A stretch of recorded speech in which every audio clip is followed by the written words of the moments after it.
ABC news కి స్వాగతం. బులెటిన్ల ముందుగా హెడ్లైన్స్ చూద్దాం.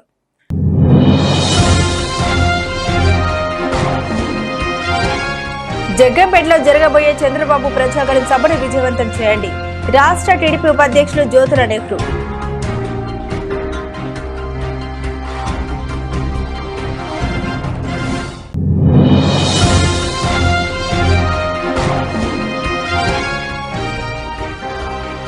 తూర్పు గోదావరి జిల్లా రాజనగరం నియోజకవర్గం కోరుకొండలో పవన్ కళ్యాణ్ వారాహి యాత్ర సక్సెస్.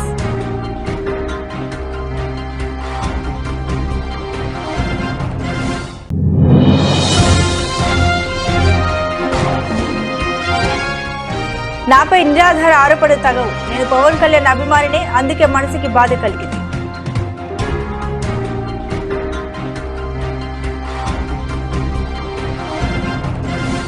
వైసీపీ రాజమహేంద్రవరం పార్లమెంట్ అభ్యర్థిగా డాక్టర్ గూడూరి శ్రీనివాస్ ఈ నెల 22వ తేదీన సోమవారం నామినేషన్ వేయనున్నారు. తూర్పు గోదావరి జిల్లాలో వైఎస్ఆర్ కాంగ్రెస్ పార్టీ అన్ని సీట్లు గెలుచుకుని తీరుతోందని, రాష్ట్రానికి మళ్లీ జగన్మోహన్ రెడ్డి ముఖ్యమంత్రి కావడం ఖాయమని గూడూరు అన్నారు. స్థానిక తిలక్ రోడ్లో వైసీపీ పార్లమెంట్ కార్యాలయంలో ఆదివారం జరిగిన మీడియా సమావేశంలో గూడూరు మాట్లాడుతూ, సోమవారం ఉదయం 10:45 బీఫామ్తో 3 సెట్ల నామినేషన్ పత్రాలను తూర్పు గోదావరి జిల్లా కలెక్టరేట్లో రిటర్నింగ్ అధికారికి అందజేస్తామని తెలిపారు. నాడు నేడు ద్వారా పాఠశాల ఆధునీకరణ చేసి ఇంగ్లీష్ మీడియం టోఫెల్ విద్యా విధానాన్ని అమలు చేశారని, ఆరోగ్యశ్రీ పథకాన్ని 25 లక్షలకు పెంచడం ద్వారా ప్రజలకు కార్పొరేట్ వైద్యం అందేలా భరోసా ఇచ్చారన్నారు. 1000 ఏళ్ల చరిత్ర కలిగిన రాజమహేంద్రవరం నగరాన్ని ఆధ్యాత్మికంగా తీర్చిదిద్దడంతో పాటు రోడ్లు, డ్రైనేజీల నిర్మాణం, ఐటీ హబ్, మెడికల్ టూరిజం వంటివి తన ప్రధాన లక్ష్యంగా ఎంచుకున్నట్లు వివరించారు. వైసీపీ నాయకులు నందెపు శ్రీనివాస్, కానుబోయిన సాగర్, గూడూరు రాధిక, పొలసానపల్లి హనుమంతరావు, మాణి దొరబాబు, కడలి వెంకటేశ్వరరావు, గుత్తుల భాస్కర్ తదితరులు పాల్గొన్నారు.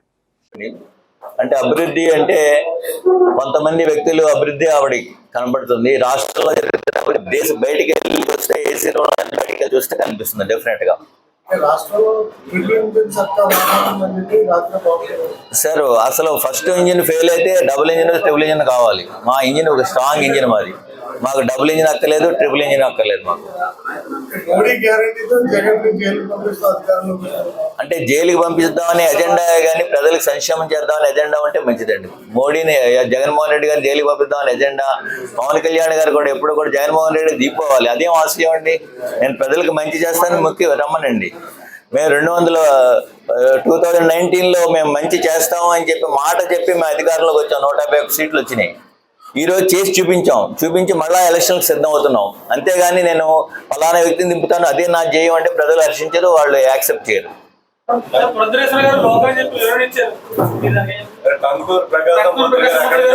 టంగుటూరి ప్రకాశం గారు ఆవిడకి తెలియదేమో, మళ్ళీ ఒకసారి చరిత్ర చదవమనండి. ఆయన చిన్నప్పుడే రాజమండ్రి వచ్చారు. ఆయన చిన్నతనంలోనే, నేను చిన్నతనంలోనే రాజమండ్రి వచ్చాను. అంతే స్థానికత అవుతుంది. అంతేగాని సడన్ గా 2 సూట్ కేసులు వేసుకుని ఎయిర్పోర్ట్ లో దిగి నేను స్థానికుడు అంటే ప్రజలు నిర్ణయిస్తారు ఎవరు స్థానికులో కాదు అనేది. నేను చెప్పను, ఆవిడ చెప్పక్కర్లా, ప్రజలే నిర్ణయిస్తారు.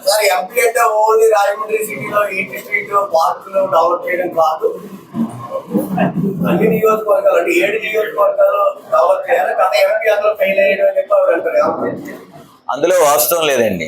రాజమండ్రికి ఎక్కువ ప్రాధాన్యతని ఇచ్చి ఉండొచ్చు, కానీ అన్ని 7 నియోజకవర్గాల్లో కూడా 50 to 60% డ్రైనేజ్, రోడ్స్ అన్ని కూడా కంప్లీట్ అయినాయి. అన్నిటికి ఇంపార్టెన్స్ ఇచ్చారు. రాజమండ్రిలో ఫేస్ లిఫ్ట్ ఇచ్చారు కొంచెం. అంటే రాజమండ్రి ఇదివరకు చెత్తగా ఉండేది. మనం అంటే కంబాల పార్క్ చూస్తే ఇదివరకు గతంలో చాలా అటువైపు నుంచి వెళ్ళకపోయేవాడు. ఇప్పుడు దాన్ని అందంగా చేశారు. డెఫినెట్ గా రాజమండ్రి మీద కొంత ఫోకస్ ఎక్కువ పెట్టారు, కానీ మిగతా నెగ్లెక్ట్ చేయలేదు. 65,000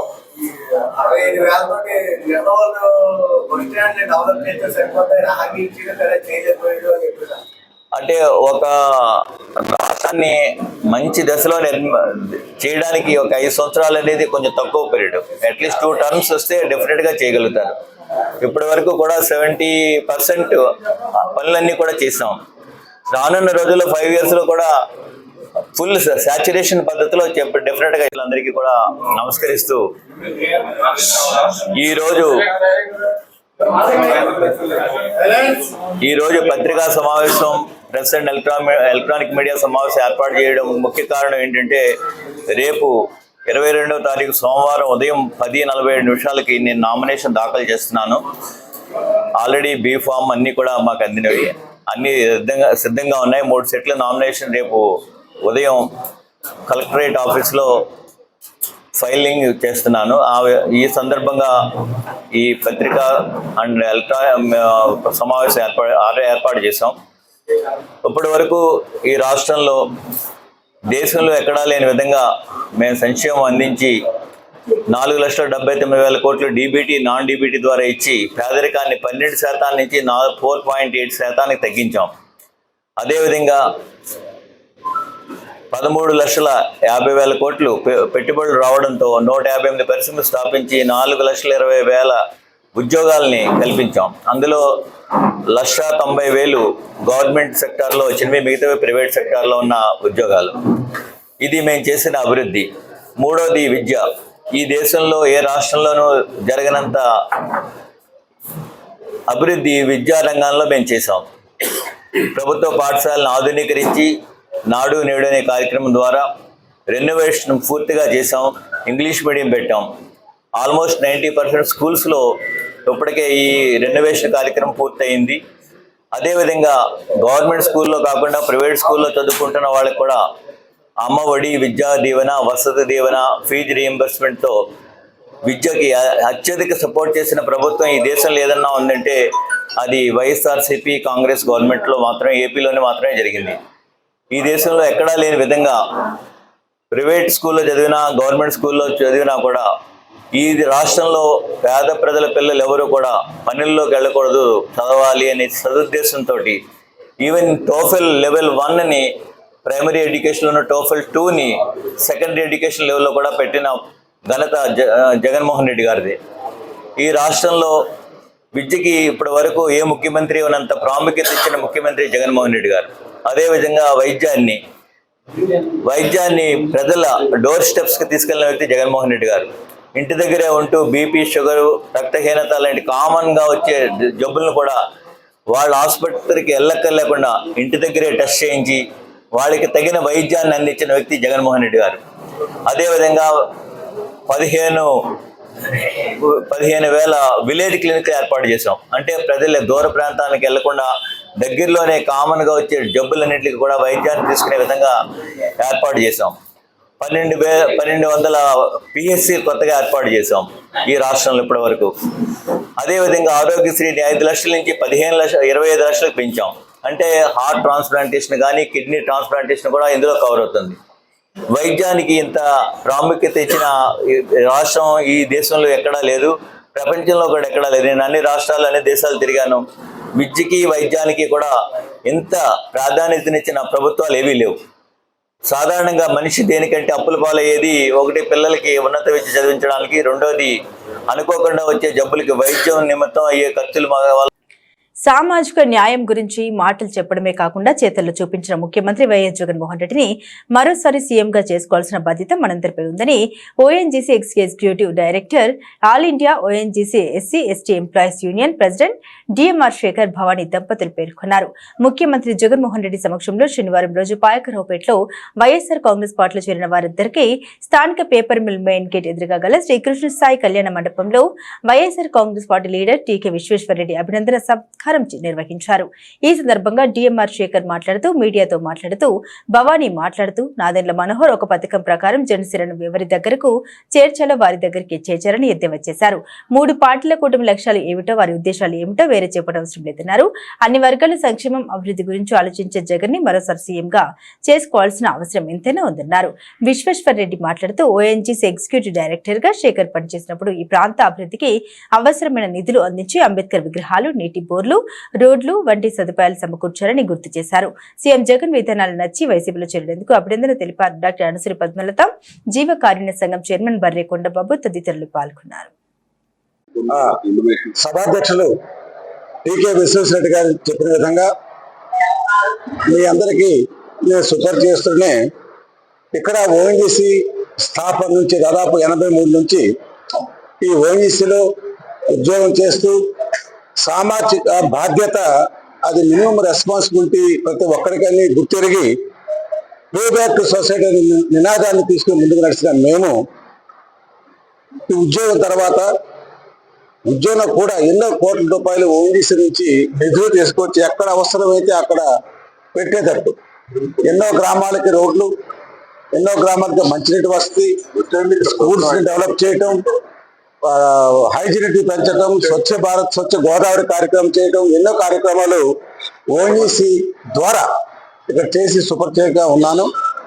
ఉద్యోగంలో ఉండగానే చాలా పార్టీలు వచ్చి నన్ను అడగడం జరిగింది, మీలాంటి వాళ్ళు రాజకీయాలకు రావాలని. కానీ రాజకీయాలకి అప్పట్లో పెద్ద దృష్టిగా పెట్టేవాడిని కాదు. ఎందుకంటే అప్పుడు ఉద్యోగ ధర్మం, తర్వాత బీసీ ఎస్సీ ఎస్టీ మైనారిటీస్ గురించి ఎక్కువ ఆలోచించేవాడిని. వాళ్ళ అభివృద్ధి అంటే ఎవరు మాకే కావాలని కాదు, అందరితో సమానంగా అందరూ ఉండాలనేది ఒక ధ్యేయంగా ఉండేవాడిని. అప్పట్లో మన జనసేన అధ్యక్షులు కబురు పెట్టడం, నేను ఆ పార్టీకి వెళ్ళటం, సామాజిక బాధ్యత, ఎవరైతే రాజ్యాధికారానికి దూరంగా ఉన్న జాతుల్ని చట్టసభల వైపు నడిపిద్దామని చెప్పే నినాదానికి పులకించి దానికి ఒక బాధ్యతగా నేను ఫీల్ అయ్యి, ఇది కదా నాయకత్వం అంటే బడుగు బలైన వర్గాల్ని చట్టసభలకు పంపించే పరిస్థితి, అది కూడా హవా చెప్పులతో నేను చట్టసభలకు పంపిస్తాను చెప్ప.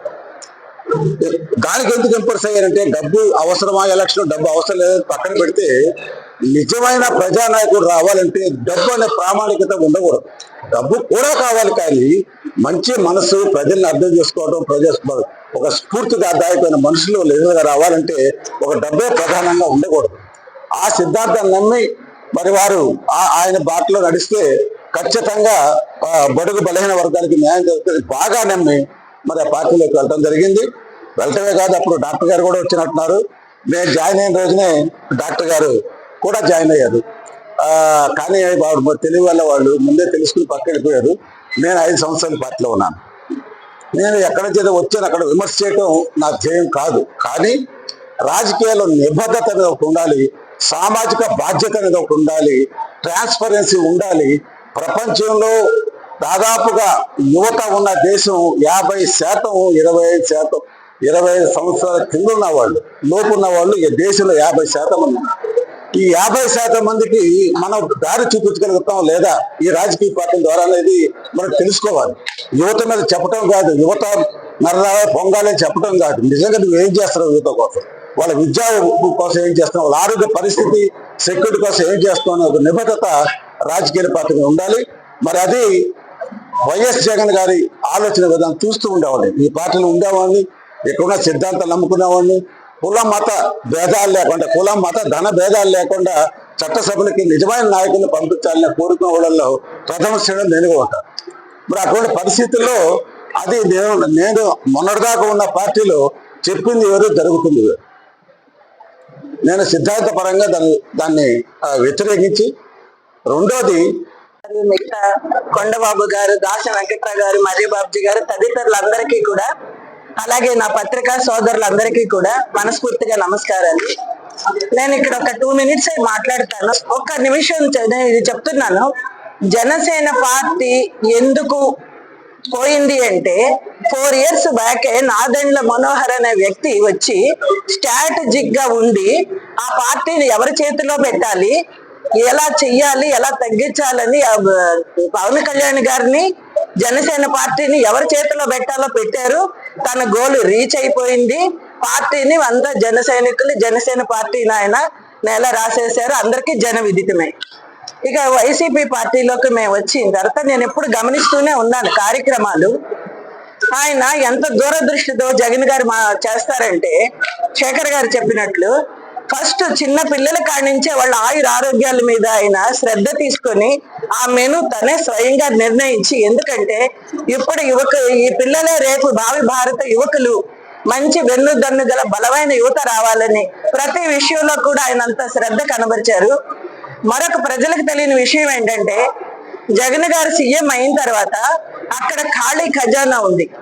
1 రూపీ లేదు, 1 రూపీ లేదు. ఏదైనా ఒక 10 రూపాయలు ఉంటేనే కదా దాన్ని పెంచగలవు, లాభం ప్రజలకు పంచగలవు. 1 రూపీ లేకుండా అంతకు ముందున సీఎం ఛాలెంజ్ గా ఏం చేస్తా చేసుకో, 0 బడ్జెట్ ఇచ్చానని ఈయన ఫెయిల్ చెయ్యాలని ఒక దురుద్దేశంతో అప్పచెప్పి వెళ్ళాడు. ఆయన కొంచెం కూడా అధైర్యపడకుండా ఆయన ప్రజలకి, పేద ప్రజల్ని దృష్టిలో పెట్టుకొని సంక్షేమ కార్యక్రమాలతో ఆయన అన్ని వర్గాలకి కులమత భేదాలు లేకుండా సెక్యులరిజం, మన సెక్యులర్ స్టేట్ అన్నట్లుగా అన్ని వర్గ ప్రజలకు కూడా, అన్ని పార్టీల వాళ్ళకు కూడా ఆ సంక్షేమాలను అందించుకుంటూ వచ్చి ఇంతవరకు తీసుకొచ్చారంటే నిజంగా ఆయన గొప్పతనం అని ప్రతి వాళ్ళు చెప్పడంలో అతిశయక్తి లేదు. రేపు జగన్ గారు సీఎం 24లో అత్యధిక మెజారిటీతో ప్రజలు గెలిపించుకుంటే సంక్షేమాలు, అభివృద్ధి జోడు గుర్రాల్లాగా, గ్యాలప్ గుర్రాల్లాగా పరిగెట్టకపోతే అప్పుడు చూడండి రెండు కూడా ఆయన మీ మీద ఉన్న విశ్వసనీయతతోటి ఇంకా ఆయన చాలా ఆలోచనలు చేస్తారు ఎలా అభివృద్ధి చేయాలని. ఆయనకి కూటమి పార్టీలు అక్కడ కూటమి గట్టినాయి, కానీ ఆయన ఒక్కడే ప్రజల మీద ప్రజలకు తన మీద ఉన్న నమ్మకాన్ని, ప్రజల మీద ఉన్న ప్రేమని రెండు కలిపి 24లో సీఎం గా మొత్తం అత్యధిక మెజారిటీ తోటి సీట్లతోటి ప్రజలందరూ కూడా ఆశీర్వదించి ఆయన చిత్తశుద్ధిని, ప్రేమ తత్వాన్ని, అభివృద్ధి చేద్దాం ప్రజలకు ఏదో చేద్దామన్న తపనని అర్థం చేసుకొని ప్రతి ఒక్కళ్ళు కూడా తమ ఓటుని జగన్ గారికి వేసి, వైసీపీ పార్టీకి వేసి నిజమైన పౌరుడిగా, బాధ్యత గల పౌరుడిగా మీరు ఆలోచించి వేయాలి. ఎందుకంటే కూటమికి వెళ్ళిందంటే కూటమిలో ఎవరెవరున్నారో మీకు తెలుసు. మనది సెక్యులర్ స్టేట్. డిఎంఆర్ శేఖర్ గారు, వాళ్ళ మిసెస్ భవానీ గారు,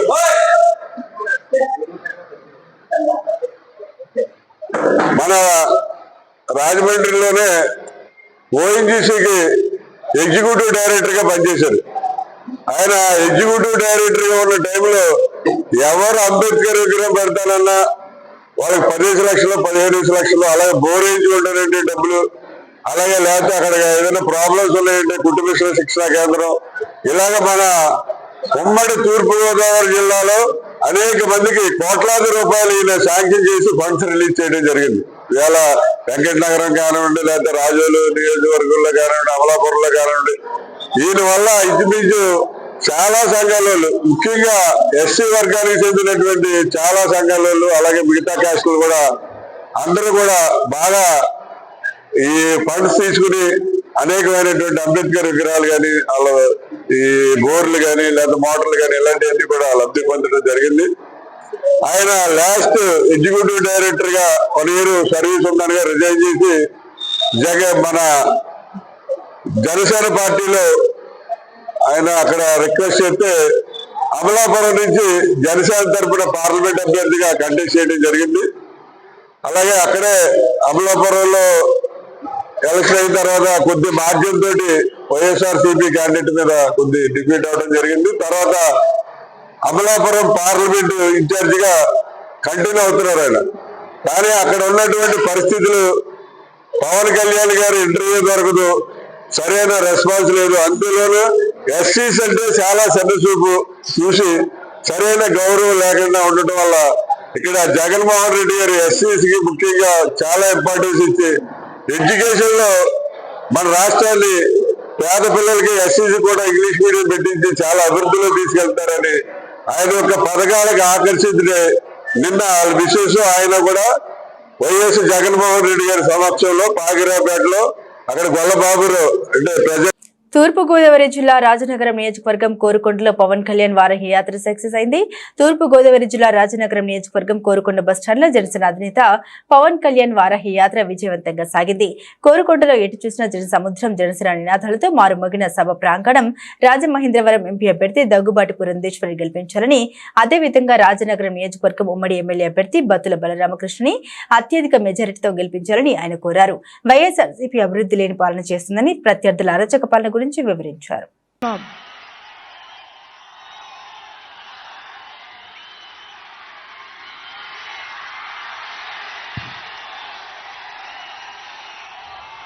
ఏంటబ్బా పరదాల మహారాణి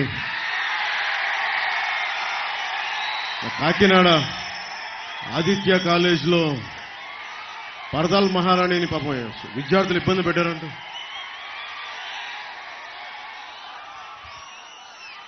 మన రాష్ట్రాన్ని వెళ్ళే మహారాణికి విద్యార్థులు కొంచెం జాగ్రత్త, వాళ్ళు కక్ష పెట్టేసుకుంటారు. ఆ మహారాణి వెళ్ళిపోవాల్సిన సమయం ఆసన్నమైంది. కొత్త తరం మీ తరానికి బంగారు భవిష్యత్తు ఇవ్వడానికి దేశంలోనూ రాష్ట్రంలోనూ ఎన్డీఏ కూటమి వస్తుంది. మేము బంగారు భవిష్యత్తుకి బలమైన బాట వేస్తాం.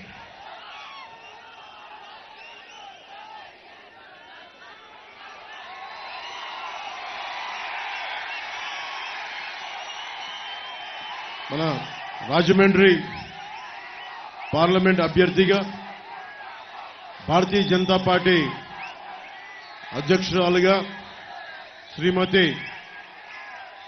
దగ్గుపాటి పురంధేశ్వరి గారు పోటీ చేస్తూ ఉన్నారు. వారికి నా హృదయపూర్వక నమస్కారాలు. అలాగే గాజు గ్లాస్ జనసేన రాజానగరం ఎమ్మెల్యే అభ్యర్థిగా గాజు గ్లాస్ గుర్తు మీద శ్రీ బత్తుల బలరామకృష్ణ గారు పోటీ చేస్తున్నారు. వారికి నా హృదయపూర్వక నమస్కారాలు. టీడీపీ తూర్పుగోదావరి జిల్లా అధ్యక్షులు కేఎస్ జవహర్ గారికి మనస్ఫూర్తిగా నా హృదయపూర్వక నమస్కారాలు. అలాగే రాజానగరం టీడీపీ ఇన్ఛార్జ్ శ్రీ బొడ్డు వెంకటరమణ చౌదరి గారికి నా హృదయపూర్వక నమస్కారాలు. శ్రీ చిట్టూరి రవీంద్ర గారికి, శ్రీ భారతీయ జనతా పార్టీ జిల్లా అధ్యక్షులు శ్రీ బొమ్మల దత్తు గారికి, బీజేపీ ఇన్ఛార్జ్ నీరుకొండ వీరన్న చౌదరి గారికి మనస్ఫూర్తిగా నా హృదయపూర్వక నమస్కారాలు. ఇక్కడికి వచ్చిన అన్నదమ్ములకి, మాడపడుచులకి, మక్క చెల్లెళ్ళకి, దారి పొడవున హారతులిస్తూ నీరాజనాలు పలికిన మా చిట్టి తల్లులకి,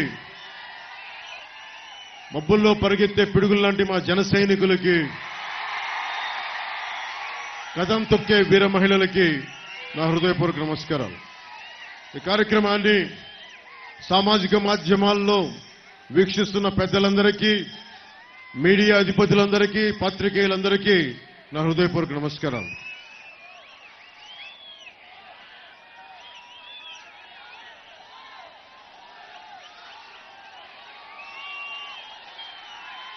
ఈ రాజానగరం ఎమ్మెల్యే జక్కంపూడి రాజా గారి పాలన మీకు ఎలా ఉంది? మీకు నచ్చిందా? మీకు ఒకసారి ఆయన గురించి మాట్లాడబోయే ముందు నాకు సమస్య ఏంటో చెప్తా.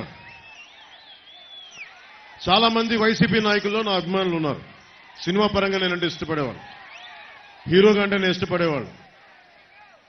కానీ ఎంత నా అభిమానులైనా, ఎంత నన్ను అభిమానించే వాళ్ళైనా దేశానికి సమాజానికి విఘాతం కలిగిస్తూ అడ్డగోలుగా ప్రకృతి వనరులను దోచేస్తూ ఉంటే, స్కాములు చేస్తూ ఉంటే నా అభిమానులు అయినప్పటికీ కూడా వ్యక్తిగతంగా నేను గౌరవిస్తానేమో కానీ పొలిటికల్గా వారితో నేను విభేదిస్తాను.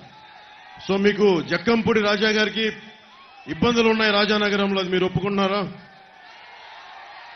జక్కంపూడి రాజా గారి పెద్ద కుటుంబం, వాళ్ళ రామ్మోహన్ రావు గారికి మీద నాకు చాలా అపారమైన గౌరవం ఉంది. వారి కుటుంబం మీద గౌరవం ఉంది. కానీ దురదృష్టవశాత్తు మన రాజానగరం స్కాములకి, మనకి గంజాయికి, ఇసుక దోపిడీకి రాజధాని అయిపోయింది. రాజానగరం బ్లేడు బ్యాచ్లంట. మనం ఇదివరకు బ్లేడ్ బ్యాచ్ అంటే నేను హైదరాబాద్ ఓల్డ్ సిటీలో విన్నామండి. వస్త్రా తీసుకుని ఇలా కట్ చేస్తారని. అంటే సరైన పాలకుణ్ణి మనం ఎన్నుకోకపోతే ఈ రోజున ఆ హింసాత్మక సంస్కృతి పచ్చటి తూర్పుగోదావరి జిల్లాలో కూడా వచ్చేసింది. దీనికి ఒకటే ఒక మందు, ఎన్డీఏ కూటమి ప్రభుత్వంలోకి రావటం, వైసీపీ గూండాల తాట తీసేయడం.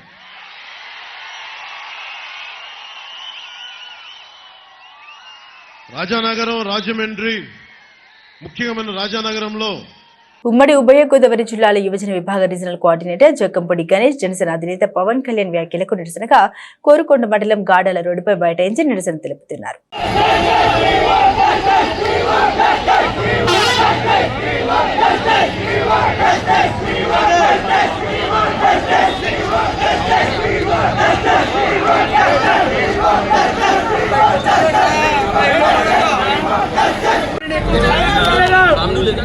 వారాహి యాత్రలో భాగంగా తెలుగుదేశం పార్టీ వాళ్ళు, జనసేన పార్టీ వాళ్ళు, బీజేపీ పార్టీ వాళ్ళు అందరూ కలిసి కోరుకొండ సెంటర్లో బహిరంగ సభ ఏర్పాటు చేసుకోవడం జరిగింది. దానికి ముఖ్య అతిథిగా వారి పార్టీ నాయకులు పవన్ కళ్యాణ్ గారు కూడా రావడం జరిగింది. వాళ్ళు మాట్లాడినటువంటి మాటలు చాలా చాలా బాధను కలిగించింది. చాలా విభ్రాంతికి గురయ్యే విధంగా పడుతూ ఉన్నాను. చాలా చాలా వారి మాటలైతే ఏదైనా నిజం ఉండి మాట్లాడితే ఎంతో కొంత ఆలోచించవచ్చు. ఏ విషయాల్లో మాటలు అన్నీ కూడా అభూత కల్పనలు. వాటిలో భాగంగానే నన్ను లీడ్ బ్యాచ్ అన్నారు, ఎంజాయ్ బ్యాచ్ అన్నారు, బెట్టింగ్ రాకెట్లు నడుపుతున్నా ఉన్నారు.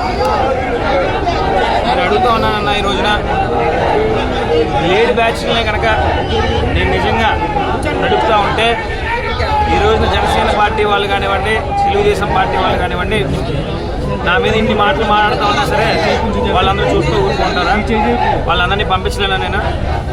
నిజంగా అటువంటి వ్యక్తులు నా దగ్గర ఉంటే, అటువంటి అసాంఘిక శక్తుల్ని కనుక నేను ప్రోత్సహిస్తే ఈ రోజున వాళ్ళందరికీ అంత నోరు లెగుస్తుందా?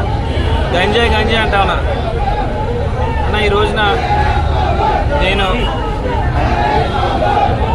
దైవ సాక్షిగా చెప్తా ఉన్నా, నా కంటితో కూడా నేను ఈ రోజుకి వచ్చి గంజాయిని కంటితో కూడా చూడలేదు.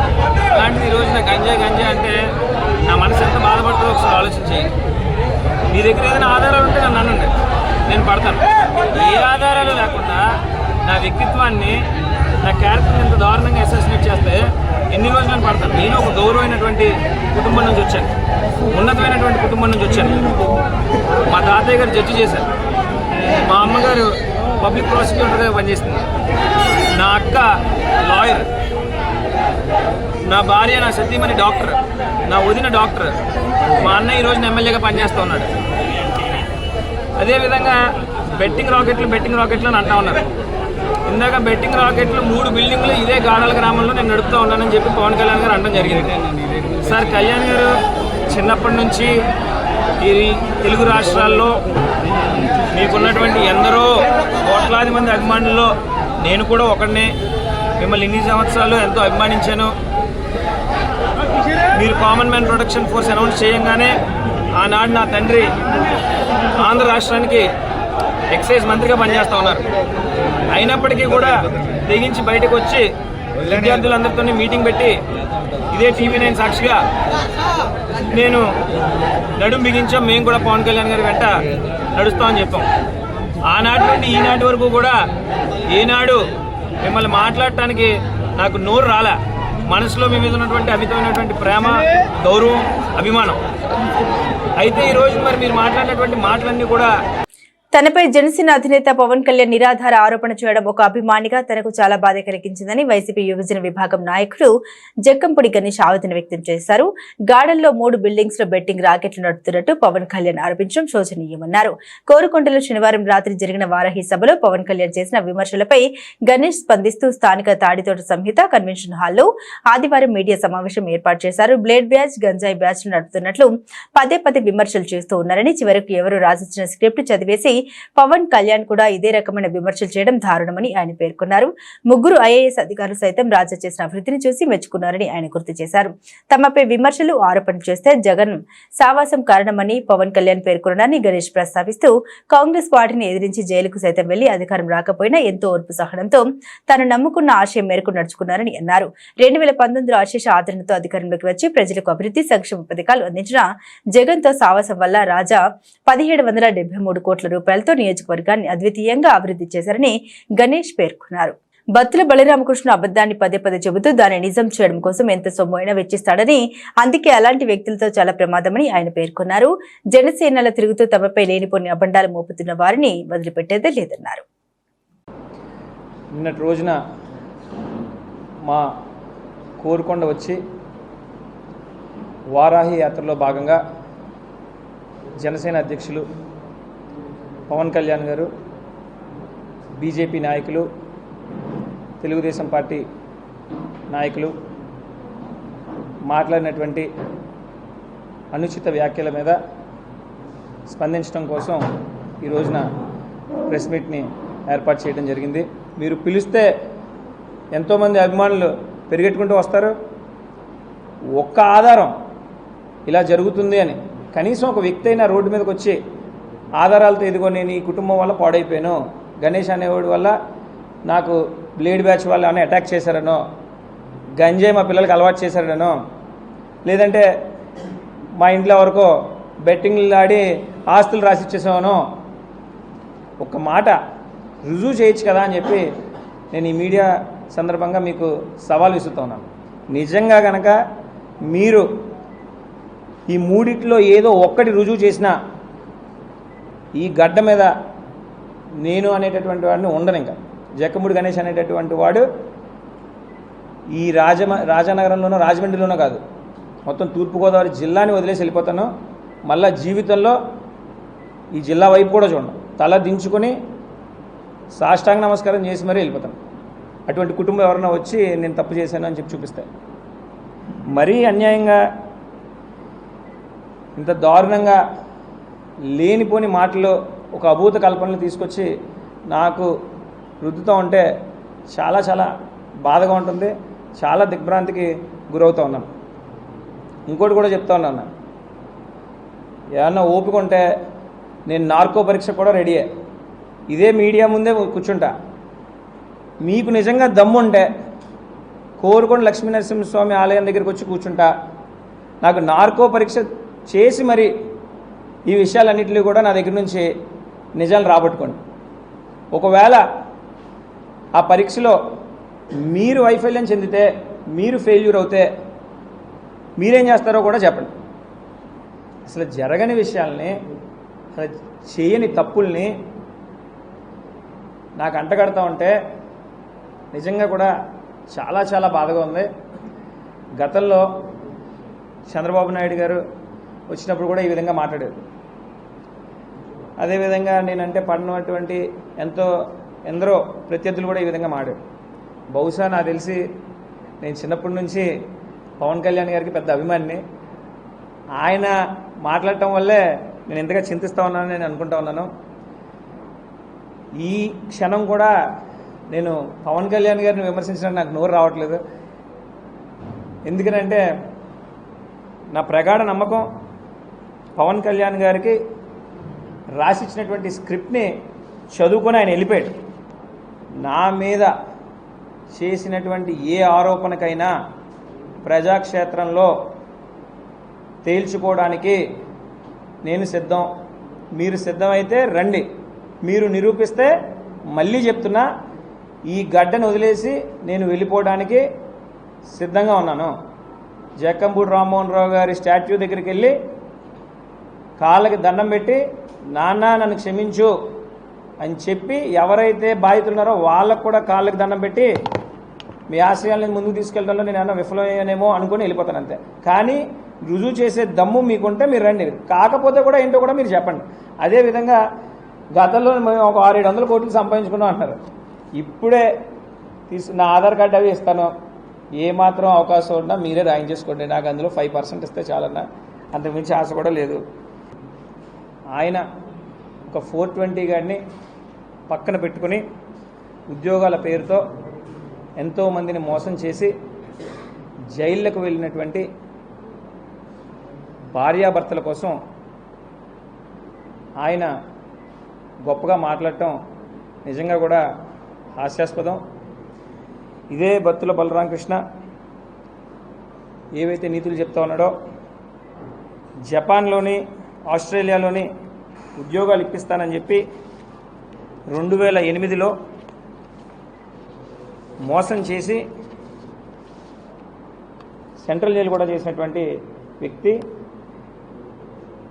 ఇందులో ప్రప్రథముడు A1 బత్తుల బలరామకృష్ణ అయితే A2 ఆయన సతీమణి బత్తుల వెంకటలక్ష్మి గారు.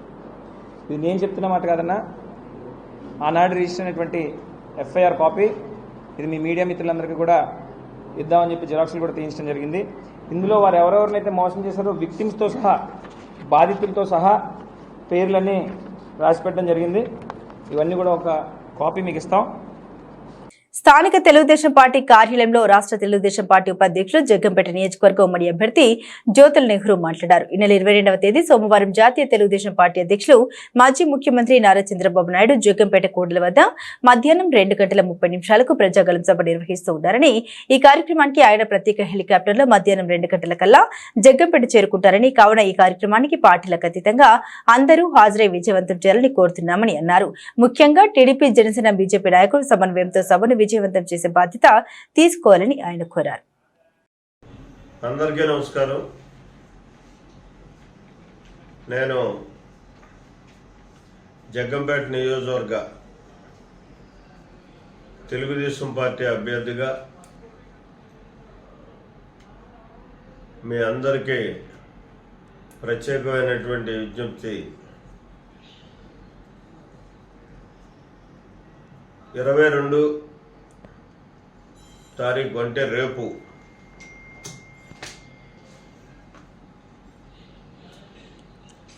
మూడు గంటల 2:30 గౌరవ జాతీయ తెలుగుదేశం పార్టీ నాయకులు చంద్రబాబు నాయుడు గారు ఎన్నికల ప్రచార నిమిత్తం జగ్గంపేట కూడలిలో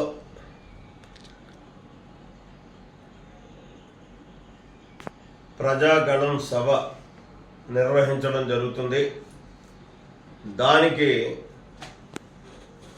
జగ్గంపేట నియోజకవర్గ ప్రియతమ సోదరీమణులందరూ కూడా పార్టీ రహితంగా వచ్చి ఆ సభను విజయవంతం చెయ్యాలి అని చెప్పి కోరుకుంటూ, ప్రత్యేకంగా తెలుగుదేశం పార్టీ, జనసేన, బీజేపీ కార్యకర్తలు, నాయకులు ప్రత్యేక శ్రద్ధ తీసుకుని ఈ సభను విజయవంతం చేసేటటువంటి బాధ్యత తీసుకోవాలని, ఎట్టి పరిస్థితుల్లో కూడా 2:30 హెలికాప్టర్లో వస్తారు కాబట్టి ఆ సమయానికే ఇక్కడ మీరు ఉండాల్సినటువంటి బాధ్యత ఉందని చెప్పి ప్రత్యేకంగా మనవి చేసుకుంటూ ఈ సభను జయప్రదం చేయమని చెప్పేసి కోరుకుంటూ సెలవు తీసుకుంటాం. బులెటిన్ ముగించే ముందు హెడ్లైన్స్ మరోసారి.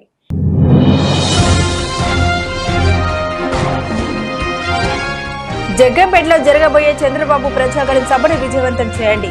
రాష్ట్ర టీడీపీ ఉపాధ్యక్షులు జ్యోతుల నెహ్రూ.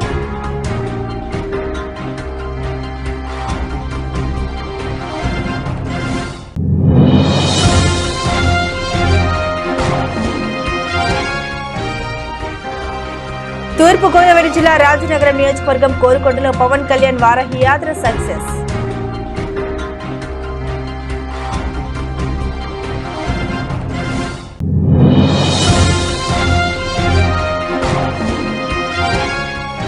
నాపై నిరాధార ఆరోపణలు తగవు. నేను పవన్ కళ్యాణ్ అభిమానినే, అందుకే మనసుకి బాధ కలిగింది.